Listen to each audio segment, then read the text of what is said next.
Hello friends, Dhamu's kitchen and blog પર તમારું સ્વાગત છે। આજની આ રેસિપી જોઈ બા કહે આ તો વળી નવું લાવ્યા, પણ ચાખ્યા પછી એ ખુદ ચક્કર ખાઈ ગયા કે આટલી ટેસ્ટી માવેદાર બરફી પૌવાથી પણ બને। સિમ્પલ રીત, માત્ર 3 જ વસ્તુથી અને ફક્ત 5 જ મિનિટમાં બનીને બજાર કરતાં સાવ સસ્તામાં તૈયાર થાય છે। સૌથી પહેલા આપણે અહીંયા નોર્મલ પૌવા લઈશું। આ પૌવા તમે કોઈ પણ પૌવા લઈ શકો છો, જેમ કે નાયલોન પૌવા આવે છે એ, અથવા તો બટેકા પૌવા બનાવવા માટેના જે પૌવા આવે છે સાદા પૌવા, એ પણ લઈ શકો છો। હવે આપણે પૌવાને ચાળીને ચોખ્ખા કરી લઈએ, જેથી એના અંદરની જે કાંઈ ડસ્ટ, માટી, કચરો હોય એ બધું જ નીકળી જાય। જો તમે ઈચ્છો તો પૌવાને અહીંયા સાફ કપડાથી લૂછીને પણ તૈયાર કરી શકો છો, અથવા તો આ રીતે ચાળીને પણ તૈયાર કરી શકો છો। અને ત્યાર પછી આપણે ગેસ ઓન કરી ગેસ ઉપર એક પેન મૂકીશું। અહીંયા પેન થોડું ગરમ થાય એટલે આપણે એના અંદર 2 ચમચી જેટલું ચોખ્ખું ઘી ઉમેરીશું, અને આ રીતે ઘી થોડું મેલ્ટ થઈ જાય, સરસ મજાનું લિક્વિડ થઈ જાય, ત્યારે આપણે એમાં તૈયાર કરેલા પૌવા ઉમેરી દઈશું।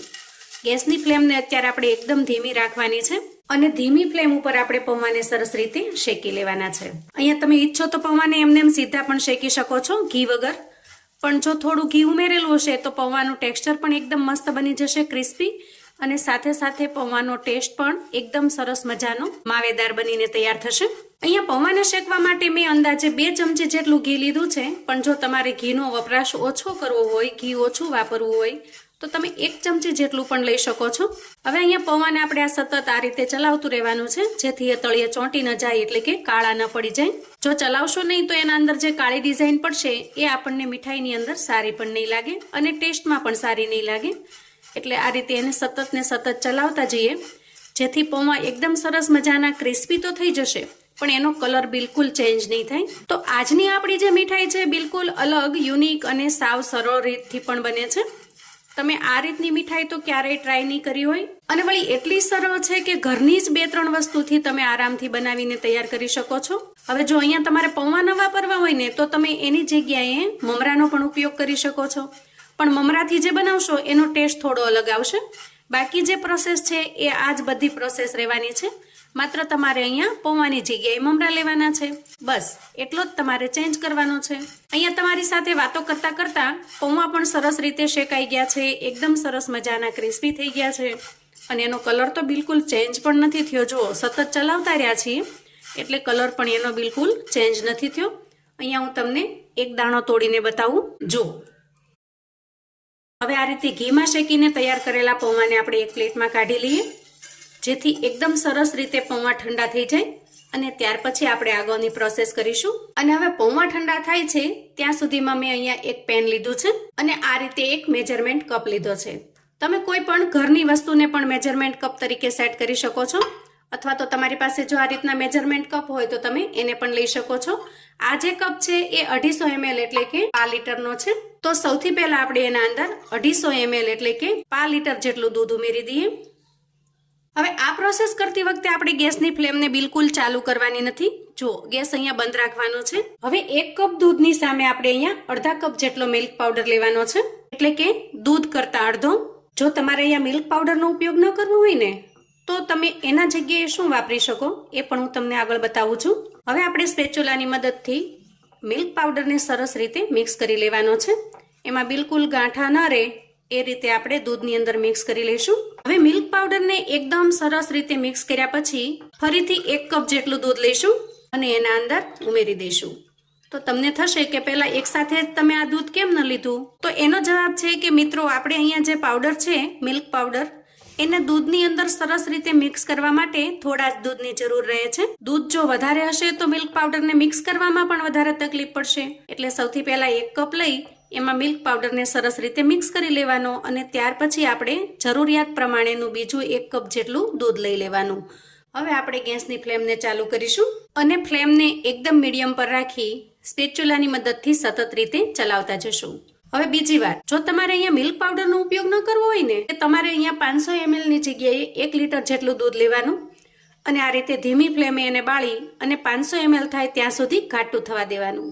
તેમ કરવાથી દૂધ છે એ સરસ મજાનું ઘાટું થઈ જશે, અને તમારે મિલ્ક પાવડરની જરૂર પણ નહીં પડે। પણ જો તમારે ઇન્સ્ટન્ટ અને ખૂબ ઝડપથી આ મીઠાઈ બનાવીને તૈયાર કરવી હોય, તો અહીંયા મેં જે રીત બતાવી છે એ રીત પ્રમાણે બનાવીને તૈયાર કરી શકો છો। મિલ્ક પાવડર છે અહીંયા માવાનું કામ કરે છે, દૂધ બાળ્યા પછી જે માવો બને છે એની જગ્યાએ મિલ્ક પાવડર છે એ સરસ મજાનું ક્રીમી ટેક્સચર લાવે છે. હવે ગેસની ફ્લેમને આપણે એકદમ ધીમી રાખી છે, એટલે દૂધ છે એ ધીરે ધીરે ઘાટું થતું રહેશે.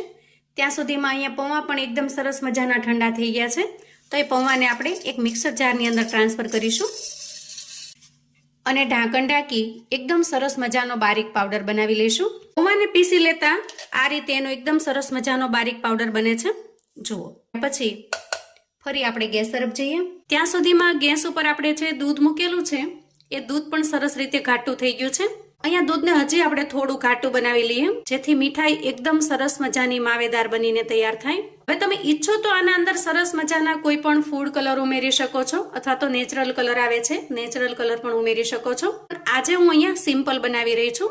આ રીતે એકદમ સરસ મજાની પૌવાની બરફી, એટલે કે બરફી તો હંમેશા સફેદ જ હોય. તમે ઈચ્છો તો કોઈ પણ કલર ઉમેરી એકદમ સરસ મજાની કલરફુલ મીઠાઈ પણ બનાવી શકો છો. હવે આ રીતે આપણે દૂધને એકદમ ઘાટું ગરમ કરી લીધું છે. એ સમયે 4 થી 5 એલચીને ક્રશ કરી એનો પાવડર બનાવી મેં તૈયાર રાખ્યો છે. એને ઉમેરી દઈએ અને ગળપણ માટે અડધા કપ જેટલી ખાંડ ઉમેરી દઈએ. તમે જેટલું ગળ્યું ખાતા હો એ પ્રમાણમાં તમારે ખાંડ ઉમેરવાની છે, પણ મારા મત પ્રમાણે અડધો કપ ખાંડ ઇનફ થઈ રહેશે. હવે ખાંડને પણ આપણે દૂધની અંદર સરસ રીતે મિક્સ કરી લેવાની છે. એકદમ સરસ મજાની દૂધની અંદર ખાંડ સરસ રીતે મિક્સ થઈ જાય ત્યાં સુધી એને આ રીતે ચલાવી લેશું. અહીંયા દૂધને ઉકળતા અંદાજે 5 થી 6 મિનિટ જેટલો સમય થયો છે અને દૂધ આ રીતે એકદમ સરસ મજાનું રબડી જેવું ઘાટું બની ગયું છે. એકદમ સરસ મજાનું ઘાટું બનાવ્યા પછી આપણે જે પૌવાનો પાવડર તૈયાર કરેલો છે એ ધીરે ધીરે થોડો થોડો ઉમેરતા જઈએ અને સ્પેચ્યુલાની મદદથી મિક્સ કરતા જઈએ, જેથી એક સાથે ન ઉમેરતા એના ગાંઠા નહીં બને અને સહેલાઈથી આસાનીથી મિક્સ પણ થઈ જશે. અહીંયા પૌવા મિક્સ કરતા આ મિશ્રણ ખૂબ ઝડપથી ઘાટું થવા લાગશે. તો એ સમયે આપણે એમાં 1 ચમચી જેટલું ઘી ઉમેરી દઈએ, જેથી તળિયે બિલકુલ ચોંટે નહીં અને મીઠાઈ એકદમ સરસ મજાની ચમકદાર બનીને તૈયાર થાય. અને છતાંય તમને એમ લાગે કે નીચે તળિયે ચોંટે છે તો ગેસની ફ્લેમને આપણે એકદમ ધીમી કરી લેવાની અને સ્લો ફ્લેમ ઉપર જ આપણે સરસ રીતે મિક્સ કરી લેવાનું છે. તો જુઓ, ઘી ઉમેર્યા પછી મિશ્રણ આ રીતે પેનને છોડવા લાગ્યું છે. તો જ્યાં સુધી આ મિશ્રણ છે એકદમ સરસ મજાનું ઘાટું ન થઈ જાય અને આ રીતે પેનને છોડે એવું ન બને ત્યાં સુધી એને સતત ને સતત ચલાવતા રહેશું. હવે આ પરફેક્ટ બન્યું છે કે નહીં એ જાણવા માટે આમાંથી થોડું મિશ્રણ લેવાનું. આમ કરવાથી હાથમાં બિલકુલ ચીપકે નહીં, આસાનીથી બોલ વળી જાય તો સમજવાનું કે મિશ્રણ એકદમ પરફેક્ટ તૈયાર થયું છે. અને સાથે સાથે તમે જુઓ એમાંથી ઘી પણ રિલીઝ થવા લાગ્યું છે. હવે બરફીને સેટ કરવા માટે આપણે આવી કોઈ પ્લેટ અથવા તો ડીશ લઈ લઈએ અને એને થોડું ઘી નાખી સરસ રીતે ઘીથી ગ્રીસ કરી લઈએ અને ત્યાર પછી તૈયાર થયેલા બરફીના મિશ્રણને એમાં ઢાળી દઈએ. આ રીતે આપણે એક સરખી સેટ કરી દીધી છે. હવે ગાર્નિશિંગ માટે હું થોડી બદામની કતરણ ઉમેરું છું. તૈયાર થયેલી આ મીઠાઈને સામાન્ય તાપમાને 2 થી 3 કલાક સુધી અને ફ્રીજની અંદર અડધા કલાક સુધી રેસ્ટ થવા માટે મૂકીશું. તો અહીં આપણી એકદમ પરફેક્ટ માવેદાર એવી પૌવાની બરફી બનીને તૈયાર છે. હવે આપણે એને કટ કરી લઈએ. કરતા જ આપણને ખ્યાલ આવી જાય કે એકદમ સરસ મજાની સોફ્ટ તૈયાર થઈ છે. જો તમે ઈચ્છો તો આના પેંડા પણ બનાવી શકો છો. જ્યારે મિશ્રણ થોડું ગરમ હોય ત્યારે પેંડા વાળી લેશો તો પેંડા પણ એકદમ સરસ મજાના પરફેક્ટ માવેદાર એવા બનીને તૈયાર થશે. જુઓ, એકદમ પરફેક્ટ બનીને તૈયાર થાય છે. તમે જો કોઈને આ બરફી પીરસશો તો કોઈને ખ્યાલ પણ નહીં આવે કે તમે આ બરફીને પૌવાથી બનાવી છે. તો મિત્રો, મારી આજની આ મહેનત જો તમને થોડી ઘણી પસંદ આવી હોય તો વિડીયોને એક લાઈક ચોક્કસથી કરજો અને તમારા ફેમિલી, ફ્રેન્ડ્સ, મિત્રોને, સગા સંબંધીને પણ મોકલી આપજો.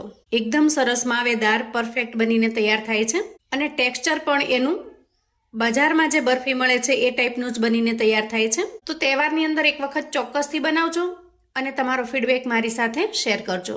તો મિત્રો, વિડીયો ગમે તો લાઈક, શેર કરજો અને ચેનલ પર જો નવા છો તો ચેનલને પ્લીઝ સબસ્ક્રાઇબ કરજો. ફરી મળીશું નવી એક રેસિપી સાથે.